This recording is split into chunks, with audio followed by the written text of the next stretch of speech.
Now the former frat house where Samantha Spady died is a place where young people with addictions go to get sober. Sam Spady was 19 years old and a student at Colorado State when she died after a night of binge drinking. CBS 4's Mike Hooker of our Northern newsroom had a chance to meet the people behind the center. And Mike, they really hope that others can learn from Spady. That's right, Karen. This is where Samantha Spady died. It used to be a fraternity house. In fact, it's still surrounded by fraternity and sorority houses right next to CSU's campus. It was fixed up by a church which used it for a while, but now it's being run as a sober living center for younger adults called the Hart Center. Say again? Just getting here. Jeremiah Baker is moving in, hoping to stay sober by making the Hart Center his new home for the next 3 months. Just because I don't feel like I'm able to function without a group of sober guys right now. Yeah. Just like I need to make new friends also.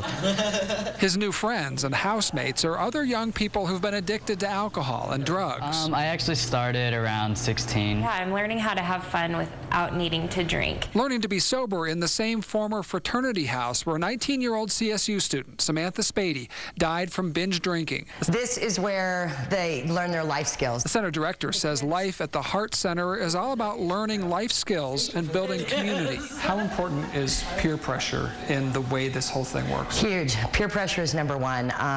The students will tell you, don't mess with my program. They like being sober. 5 years ago, there was police tape on the door to the very room where Samantha Spady died from alcohol poisoning. This is where she died. Now the police tape is long gone. The room is an office and a reminder that alcohol can be deadly. We don't try to glorify it or exploit it in any way, but we want them to remember. To know that we're living in the building as someone who did die from drinking, it gives us such a drive to, or at least it gives me such a drive to be sober and stay away from that. Jeremiah Baker hopes the place where Sam Spady died will give him new life. What's your goal? My goal is to stay sober for forever, but that's not a guarantee, you know.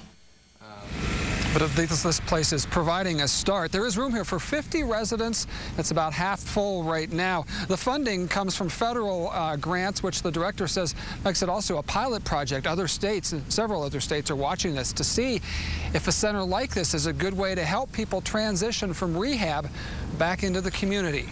Jim and Karen? Mike, something positive from Sam Spady's death. That's very good to see. Thanks very much, Mike. Yeah.